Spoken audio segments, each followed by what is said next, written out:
معزز سامعین کرام، آج کے خطبہ مسنونہ کے بعد قرآن حکیم سورہ بقرہ کی آیت نمبر 185 کا کچھ حصہ تلاوت کیا گیا ہے۔ اللہ تعالیٰ اس آیت مبارکہ کے اس حصے میں فرماتا ہے کہ مسلمانوں، یرید اللہ بکم اليسر، وہ اللہ تعالیٰ تمہارے ساتھ آسانی چاہتا ہے، ولا یرید بکم العسر، وہ تمہارے ساتھ سختی نہیں چاہتا، تمہیں پریشانی میں اور تنگی میں مبتلا نہیں کرنا چاہتا۔ وَلِتُكْمِلُوا الْعِدَّةَ، رمضان کے مہینے میں تم بیمار ہو یا سفر پر ہو تو اس وقت روزہ نہ رکھ کر باقی 11 مہینوں میں جب تمہارا جی چاہے جتنے روزے تمہارے چھٹے ہیں ان کو لوٹا لو، اور اس طرح سے مکمل رمضان مبارک کے 1 مہینے کی گنتی پوری کر لو۔ وَلِتُكَبِّرُوا اللَّهَ عَلَى مَا هَدَاكُمْ، اور تم اللہ تعالیٰ کی بڑائی بیان کرو اس بات پر کہ اللہ تعالیٰ نے تمہیں ہدایت بخشی، اللہ تعالیٰ نے تم پر اپنا فضل و کرم کیا، تمہارے ساتھ آسانیاں اور سہولتیں رکھیں کہ تم اپنی گنتی پوری کر لی، اپنا روزہ مکمل کر لی۔ وَلَعَلَّكُمْ تَشْكُرُونَ، تم شکر گزاری کرنے والے بندے بھی بن سکتے ہو، ممکن ہے۔ اصل شکر گزار وہی ہوگا جو اللہ تعالیٰ کے حقوق کو ادا کرے اور اللہ کے بندوں کے جو حقوق ہیں ان کو بھی خیال میں رکھے۔ تو اللہ تعالیٰ نے یہاں پر گویا اپنے بندوں کو جو رمضان کے روزے اللہ نے فرض کیے تھے اس پر اس کی بڑائی اور کبریائی اور شکر گزاری کرنے کا حکم دے رہا ہے۔ اور یقیناً اگر اللہ تعالیٰ کا فضل و کرم نہ ہو، اس کی مہربانی نہ ہو، تو ہم نہ تو کسی برائی سے اپنے آپ کو بچا سکتے ہیں اور نہ ہی کوئی نیکی کا کام سر انجام دے سکتے۔ وہ اللہ تعالیٰ ہی کا فضل و کرم ہے کہ ہم نیکیاں بھی کر لیتے ہیں اور برائیوں سے بھی بچنے کی کوشش کرتے ہیں۔ رمضان المبارک کا آخری عشرہ شروع ہو گیا ہے۔ اس عشرہ کی اس اعتبار سے بڑی فضیلت ہے کہ اس میں لیلۃ القدر ہے، جیسا کہ پچھلے خطبے میں میں نے آپ کے سامنے بیان کیا کہ 5 طاق راتوں میں سے کوئی ایک رات لیلۃ القدر کی رات ہے۔ اس لیے اس آخری عشرے کے جو باقی مادہ ایام ہیں اور راتیں ہیں ان کو غنیمت سمجھیں، تائب ہو جائیں، اللہ کی طرف رجوع ہو جائیں، جم کر نیکیاں کریں تاکہ اللہ کے ہاں قبول ہو جائے اور ہمارے گناہ معاف ہو جائیں۔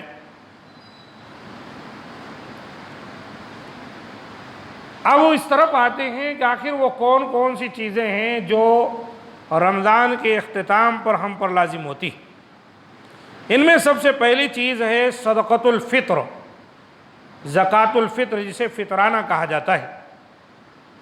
بخاری و مسلم کی حدیث ہے، حضرت عبداللہ ابن عمر رضی اللہ تعالیٰ عنہما اس حدیث کے راوی ہیں، کہتے ہیں فرض رسول اللہ صلی اللہ علیہ وسلم زکوٰۃ الفطر صاعا من تمر او صاعا من شعیر علی العبد والحر والذکر والانثى والصغیر والکبیر من المسلمین وامر بها ان تؤدى قبل خروج الناس الى الصلاة۔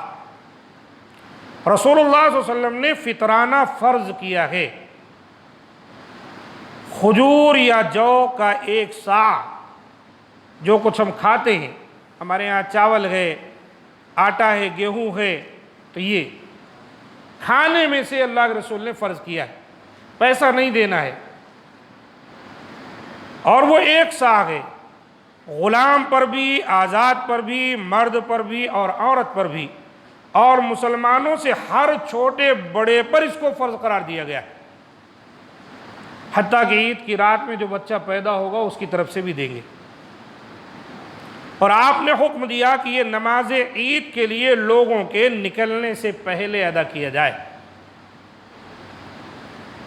تاہم اگر دور ہے، پہنچانا ہے، بیت المال ہے، یا کچھ لوگ اکٹھے کر کے غربا مساکین کے یہاں پہنچاتے ہیں، تو ایسا ثابت ہے کہ 1-2 دن پہلے بھی دے سکتے ہیں، ورنہ سچ یہی ہے کہ عید کا چاند یعنی شوال کا چاند دیکھنے کے بعد اپنا فطرانہ ہم کو مستحق تک پہنچا دینا چاہیے۔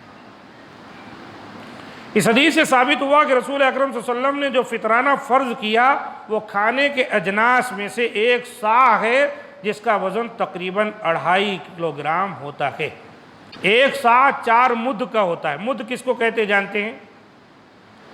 میڈیم قسم کا کوئی آدمی، نہ بہت اونچا پورا اور نہ بہت ہی زیادہ شارٹ، اگر اس طرح دونوں ہاتھ بنا کر اناج بھرے اور اٹھا کر ڈال دے تو 1 مد ہے۔ ایسے 4 مد آپ دے دیے نا، ختم۔ نہ کلو کی ضرورت ہے، نہ صاع کی ضرورت ہے، اور نہ ہی آپ کو جو ہے اور کسی پیمانے کی ضرورت ہے۔ اس طرح سے لیں، 1 ہو گیا، 2 ہو گیا، 3 ہو گیا، 4 ہو گیا 1 صاع فطرانہ ادا ہوا، دے دیجیے۔ لیکن اگر کلو گرام میں دیکھتے ہیں تو 2.5 کلوگرام، اور عید کی نماز سے پہلے ادا ہو جانا چاہیے، کیونکہ نبی صلی اللہ علیہ وآلہ وسلم کا فرمان ہے من اداہا قبل الصلاۃ فہی زکاۃ مقبولہ۔ یہ زکاۃ الفطر اگر کوئی عید کی نماز سے پہلے دیا ہے مستحق کو، تب یہ زکاۃ الفطر مقبول ہے اللہ کے ہاں۔ ومن اداہا بعد الصلاۃ فہی صدقۃ من الصدقات، اور اگر کوئی نماز کے بعد دیتا ہے تو پھر تو یہ عام صدقہ جو دیتے ہیں ویسا ہو گیا۔ یہ ابو داؤد کی حدیث ہے، اور اس کا فائدہ جو آپ کو ملنا تھا وہ نہیں ملے گا۔ فائدہ کیا ہے زکاۃ الفطر کا؟ حضرت عبداللہ ابن عباس رضی اللہ تعالیٰ عنہ فرماتے ہیں فرض رسول اللہ صلی اللہ علیہ وسلم زکاۃ الفطر طہرۃ للصائم من اللغو والرفث، کہ اللہ کے رسول صلی اللہ علیہ وسلم نے زکاۃ الفطر کو، فطرانہ کو اس لیے اپنی امت پر فرض کیا ہے جو روزے داروں کے لیے ان کے گناہوں کا کفارہ بنتا ہے، جو ان سے لغویات اور بے حیائی والے اقوال و افعال کے گناہ ہو جاتے ہیں روزہ رکھتے ہوئے بھی، تو اگر اس طرح سے وہ دے دیتے ہیں تو ان کے گناہوں کا کفارہ ہو گیا۔ وَطُعْمَةً لِّلْمَسَاكِينَ، اور مسکینوں کے لیے کھانے کا انتظام ہوتا ہے۔ یہ کب ہے؟ جب عید سے پہلے ادا کیے۔ عید کے بعد ادا کیے تو نہ آپ کے روزے میں جو غلطیاں ہوئی تھی اس کے لیے یہ طہارت کا باعث بنے گا، اور نہ مسکینوں کو کوئی خاص اس سے خوشی ہوگی۔ اگر پہلے کوئی چیز ملے تو مسکین بھی خوش ہوتا ہے، کچھ اپنے گھر میں سر و سامان رکھتا ہے۔ اس طرح ہم کو اور آپ کو چاہیے اس کا خیال کریں۔ اور ابو سعید خدری رضی اللہ تعالیٰ عنہ سے مروی ایک روایت کے اندر ہے جو بخاری شریف میں ہے کہ کننا نخرج فی عہد رسول اللہ صلی اللہ علیہ وسلم یوم الفطر صاعا من طعام وکان طعامنا الشعیر والزبیب والعقط والتمر۔ ہم رسول اللہ صلی اللہ علیہ وسلم کے عہد میں عید الفطر کے دن جن سے طعام سے 1 صاع بطور فطرانہ نکالتے تھے، اور اس وقت ہمارا کھانا جو، منقع، پنیر اور کھجور سے تھا۔ اس سے یہ بات معلوم ہوئی کہ کھانے کی چیزیں جو ہے ان سے زکوٰۃ ادا کر دی۔ کھانے کی چیزیں کیا ہیں؟ تیل بھی ہے یعنی شکر، اور اسی طریقے سے آٹا ہے۔ آٹا اور چاول یہ خاص کھانے کی اشیاء میں سے ہیں، یہ دونوں تو گھر میں ہے تو کسی دوسری چیز سے بھی آدمی ان کا استعمال کر سکتا ہے۔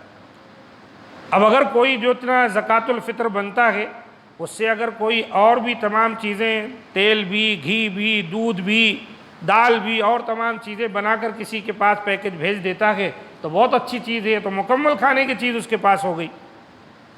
بہرحال 1 صاع 2.5 کلوگرام یہ ہمیں دینا چاہیے غربا مساکین کو کھانے کے اشیاء میں سے عید کی نماز ادا کرنے سے پہلے۔ یہ بہت ضروری ہے۔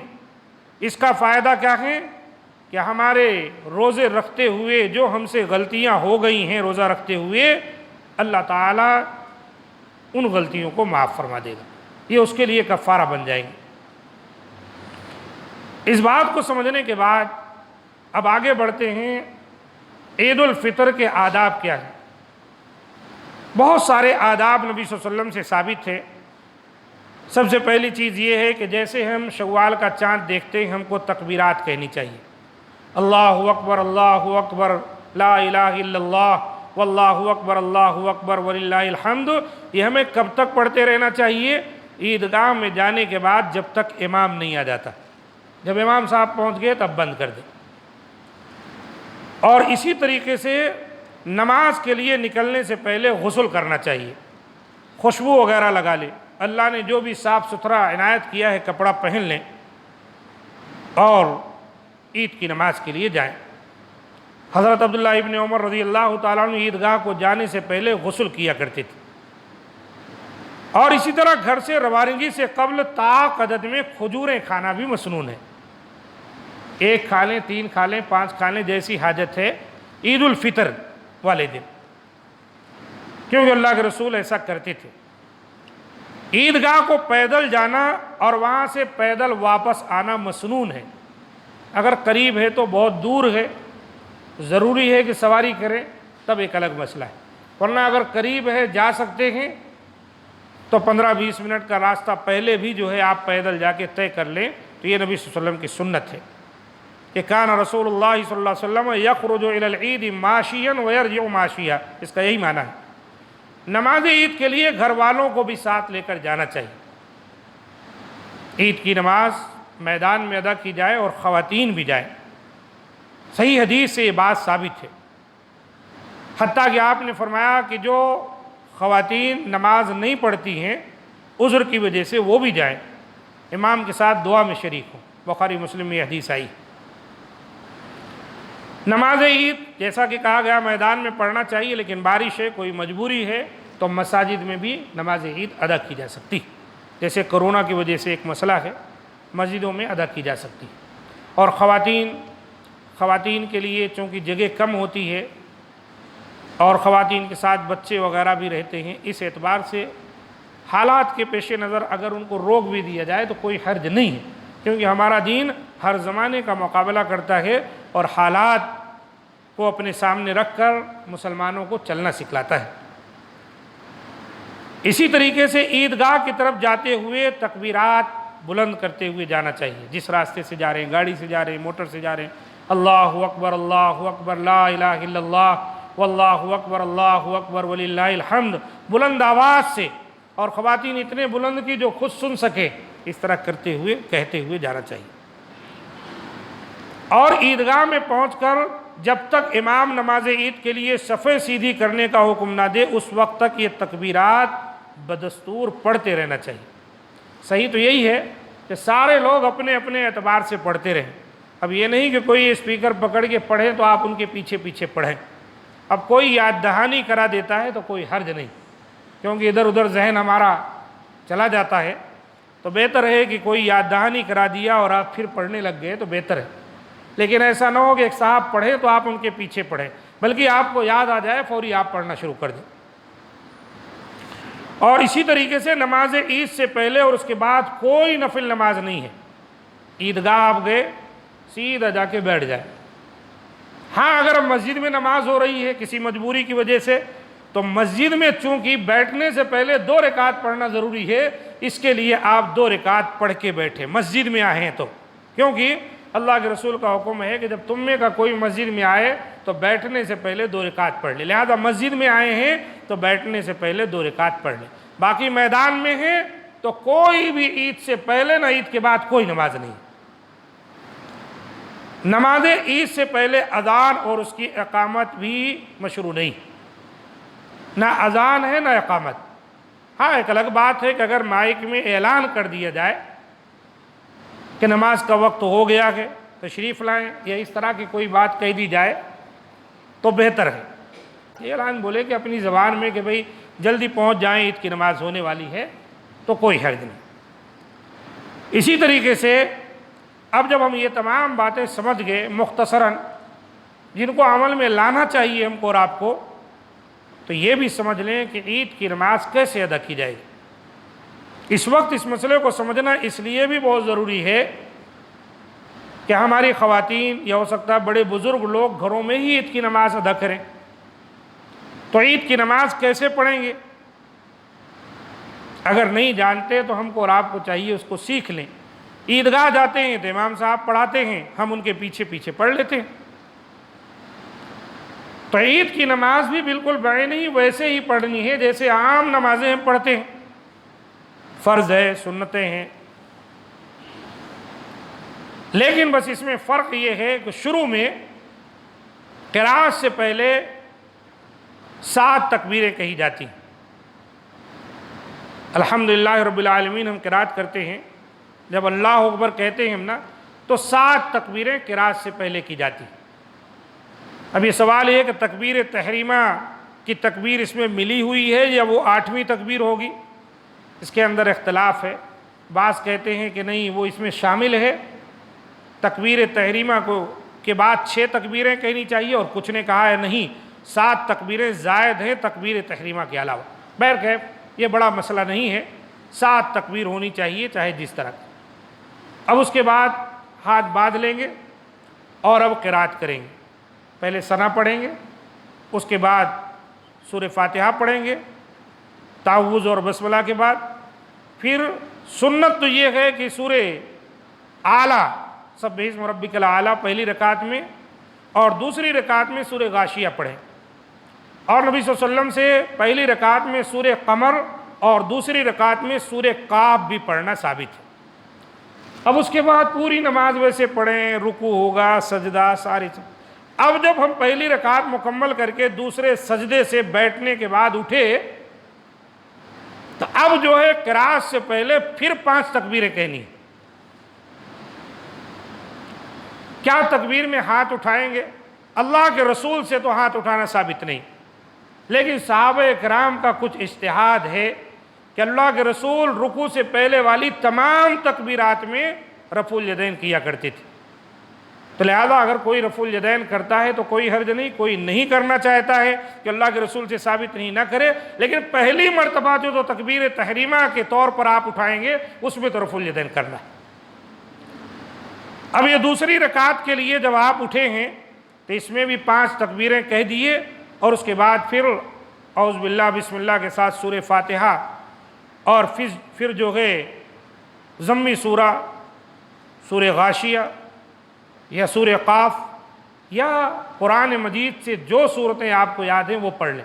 یہ تو اللہ کے رسول پڑھتے تھے، لیکن سب کے لیے ایسا پڑھنا ضروری نہیں ہے۔ کسی کو سورہ اخلاص یاد ہے، سورہ کوثر یاد ہے، سورہ فلق یاد ہے، سورہ ناس یاد ہے، اسی کو پڑھ لیں، عید کی نماز ہو جائے۔ پھر تشہد میں بیٹھیں گے، سجدے کے بعد اتحیات پڑھیں، درود شریف اور ماسورہ دعا، سلام پھیر دیں، عید کی نماز ہو گئی 2 رکعت۔ بات کو پھر سے سمجھ لیں اچھی طرح۔ اللہ اکبر کہہ کے 7 تکبیریں کہیں گے پہلی رکعت میں زائد، پھر ثنا پڑھیں گے، پھر سورہ فاتحہ اور پھر ضمی سورہ، کوئی بھی سورہ پڑھ سکتے ہیں۔ اللہ کے رسول سورہ قمر اور سورہ اعلیٰ پہلی رکعت میں پڑھتے تھے، چاہے یہ پڑھ لیں چاہے وہ، اور اس کے بعد پوری نماز پڑھیں۔ دوسری رکعت کے لیے کھڑے ہوئے قراءت سے پہلے 5 تکبیریں پھر کہیں، اور پھر دوسری رکعت میں سورہ قاف یا سورہ غاشیہ پڑھیں، یا دونوں رکعتوں میں جو صورتیں آپ کو اچھی طرح یاد ہوں ان کو پڑھ لیں۔ یہ ہو گئی عید کی نماز۔ اب اس کے بعد نہ کوئی سنت ہے، نہ اس سے پہلے کوئی سنت ہے، نہ کوئی نفل۔ اس طرح خواتین کو چاہیے گھر میں نماز ادا کریں۔ اگر خواتین زیادہ ہیں، 3 4 5 ہیں کسی جگہ پر، یا گھر میں کوئی برآمدہ کوئی بڑی جگہ ہے جہاں پر زیادہ خواتین اکٹھے ہو کے پڑھ سکتی ہیں، تو کوئی عورت امامت بھی کرا سکتی ہے۔ جو امام بنے گی عورت، وہ عورت بیچ میں کھڑی ہوگی، مردوں کی طرح آگے مصلی جیسے رہتا ہے امام کا، اس کا مصلی آگے نہیں ہوگا بلکہ بیچ میں وسط میں ہوگا، وہ ساتھ میں کھڑی ہوگی سب کے، اور وہیں سے نماز پڑھائے گی اور سب اس کے پیچھے پڑھیں گے۔ تو یہ ہے عید کی نماز ادا کرنے کا طریقہ۔ تو ہم کو اور آپ کو چاہیے کہ جو کورونا کا مرض پھیلا ہوا ہے اور اس کے لیے جو ہدایات حکومت کی جانب سے یا ہمارے اہل علم کے جانب سے، ذمہ داران کی جانب سے بار بار دی جا رہی ہیں، ہم ان کو فالو کریں، بلا وجہ ضد میں نہ رہیں، اور کوئی ایسا راستہ اختیار نہ کریں جو جذباتی ہو کہ جس کی وجہ سے کوئی پریشانی لاحق ہو جائے۔ کتنا خطرناک مرض ہے، دیکھیے آپ کے سامنے ہے یہ۔ کسی آدمی کو جب یہ گرفت میں لے رہا ہے تو ہاسپٹل پہنچنے کے بعد سب کے بس کی بات نہیں ہے کہ اس کا علاج کرا سکے۔ دن کے لاکھوں روپے لگ جاتے ہیں، آکسیجن کی کمی الگ ہے۔ اسی لیے بار بار کہا جا رہا ہے کہ جو مریض ہیں، جو اس وبا سے متاثر ہو گئے ہیں، ان کی قربت اختیار نہ کریں، ان سے دوری بنائے رکھیں۔ اور ان مریضوں کو بھی چاہیے کہ اپنے آپ کو اپنے گھر کے اندر محدود کر لیں، اس لیے کہیں ایسا نہ ہو کہ میری وجہ سے کسی اور کو کوئی تکلیف ہو جائے۔ یاد رکھیں، احتیاط اور تدبیر یہ کوئی بری بات نہیں ہے۔ اللہ کے رسول صلی اللہ علیہ وآلہ وسلم بھی اپنے دشمن سے بچنے کے لیے تدبیریں اختیار کیا کرتے تھے۔ آپ مدینہ ہجرت کر کے جا رہے ہیں، آپ دیکھیے ایک غار کے اندر، غار ثور میں جا کے چھپ کے بیٹھ گئے تاکہ دشمن ادھر ادھر دوڑ دھوپ خوب کر لیں، جب وہ تھک کے بیٹھ جائیں تو اللہ کے رسول جائیں۔ اللہ کے رسول کسی جنگ پر جاتے تھے، آپ کو جانا ہوتا تھا شمال کی طرف تو آپ جنوب کی طرف نکلتے تھے، مغرب کی طرف نکلتے تھے۔ دیکھنے والے سمجھتے ادھر کہاں جا رہے ہیں، آگے جا کر آپ راستہ کاٹ کر کے پھر اپنے اصل راستے پر جاتے تھے۔ یہ سب احتیاط اور تدبیریں تھیں جو اللہ کے رسول اختیار کرتے تھے۔ اور اسی طرح جو طاعون کا مرض ہے، یہ ایک وبا ہے۔ ایسا ثابت ہے کہ سلسلے میں اللہ کے رسول نے کہا جہاں پر یہ آ گیا ہے وہاں کے لوگ وہاں سے نکل کر باہر نہ جائیں، اور جو لوگ باہر ہیں وہ اندر نہ آئیں۔ کیا مقصد ہے کہ ایک آدمی یہاں سے نکل کر جائے گا تو ممکن ہے یہ مرض دوسروں تک پہنچ جائے، اس کو چاہیے صبر کرے، بلکہ بعض روایتوں میں ملتا ہے اس کو شہادت کا درجہ ملے گا اگر وہ صبر کرے اور اسی میں مر جائے۔ اور باہر کے لوگ جن کو اللہ نے امن دیا ہے وہ بلا وجہ اس بیماری میں نہ کودیں، نہ آئیں۔ یہ سب کیا ہے؟ احتیاط ہے، تدبیر ہے۔ تقریباً یہی معاملہ اس بیماری کا بھی ہے، لیکن اس کے باوجود بھی اللہ کی ذات پر بھروسہ ہونا چاہیے۔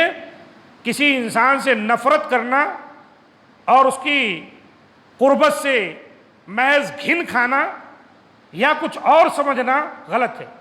احتیاط تدبیر کے ساتھ توکل اللہ کی ذات پر ہونی چاہیے، اور یہ عقیدہ ہونا چاہیے کہ اللہ کی مرضی جب تک نہ ہو تب تک یہ مرض کسی اور کی طرف منتقل نہیں ہو سکتا۔ اللہ کا حکم ہے تو یہ مرض میں لوگ مبتلا ہوں۔ اس عقیدے کے ساتھ ہم کو اور آپ کو چاہیے کہ اپنی زندگی گزاریں۔ اللہ تعالیٰ سے دعا ہے کہ مولا کریم ہم تمام کو ان باتوں کو سمجھنے اور اس پر عمل کرنے کی توفیق دے، ہمارے حال پر رحم فرمائے۔ اس